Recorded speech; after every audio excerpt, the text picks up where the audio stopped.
So that was a meeting trying to raise the next generation of scientists, mathematicians, and thinkers. So we're going to try and do a 3-day STEM camp in different cities around America. And the goal is on day 1, we'll actually day 0 is the day before the start of the camp, which is on Monday. We'll try and engage with an industry or university, a field trip. That way the kids get to meet one another in a very neutral location where they're not worried about trying to impress one another, hopefully. And so we'll do that on day 1. On day 0, day 1 is a Tuesday. We'll welcome them. We'll talk about how to raise the next generation of scientists, mathematicians, and thinkers. We will talk about basically the vision. And then we'll talk about the 248 topics that can take them from basic math all the way to calculus. Everyone who comes to these STEM camps will have an opportunity to learn about our program.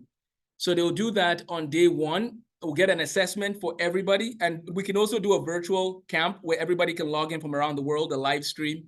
And then after that, we'll do, so that goes from maybe in the morning, and then we'll do some team building. We'll do some math history. We'll show them some pictures of different people in math. We'll talk about the whole camp.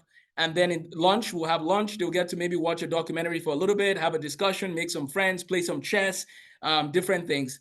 In the afternoon, maybe there's some computer programming for introductory, intermediate, and advanced learners. We'll figure out where everybody is on the first day. On the second day, day 2, which is Wednesday, Colin can continue and share some of his masterclass lectures on different people, innovation, finance, management, career preparation. So the kids are going to learn about career preparation on the second day, a lot more of that. We want the kids to explore all the different careers. So we'll have a packet, and we'll do a career assessment, and then we'll have guest speakers that can share. We'll talk about more people in math history: Blaise Pascal, Leonard Euler, Isaac Newton, Katherine Johnson, Marie Curie, Florence Nightingale. So we'll talk about that on day 2. And then we'll have lunch again together. They can watch a documentary. They can watch a Terence Tao masterclass. We're getting the kids to have a better understanding of mathematics and computer science and logic and chemistry and physics. And innovation and entrepreneurship. We'll try talking about different entrepreneurs and people like that. So on day 1, they did their assessment and all of that. Day 2, they've made more friends. And then we can give them the results of their assessments and our recommendations. And then on day 3, we can even try and check the attitude. We can gauge an attitude to learning of math on day 1 and also on the last day. So on the last day, we'll check their attitude. Has your attitude to math changed?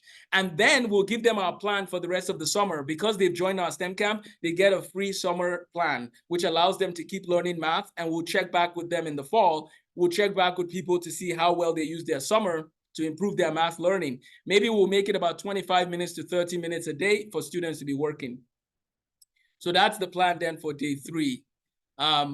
We'll check on that, and we'll have a closing ceremony. Maybe we'll have students do presentations. What have you been coding? What have you built? What are your goals for the summer? They can share about those. And then in the fall, we can check back with them. So we're going to build a community in different parts of America. And then these communities can have different competitions, friendly competitions. Maybe the people in Texas, in Tyler, Texas, versus the people in Minneapolis, Minnesota, versus the people in Dallas, Texas. They're all going to try different math competitions for fun. I call it the Gen Math Tournament, Gauss, Euler, Newton Math Tournament. And then we'll make sure they're learning the history and philosophy of math and science as well. I think this is going to be good. And now for the Python project, we have 248 topics. We're going to just use links for now. We don't need to actually embed videos yet because of the database scale. But what if we just have a link? So if you fail number 5 on the assessment, you need to use the link over here. If you fail number 10, you need to watch the link over here. And then here's another problem after you watch it.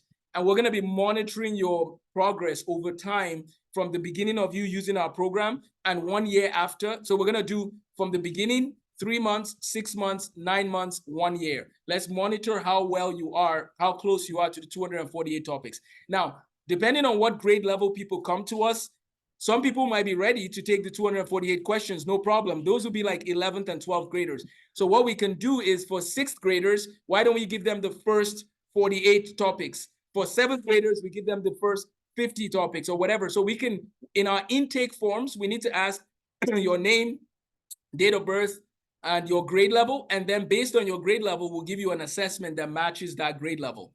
That's what I think we need to do. So yeah, I think this is exciting. We thank God, and I look forward to working with you all on this project. Have a blessed day.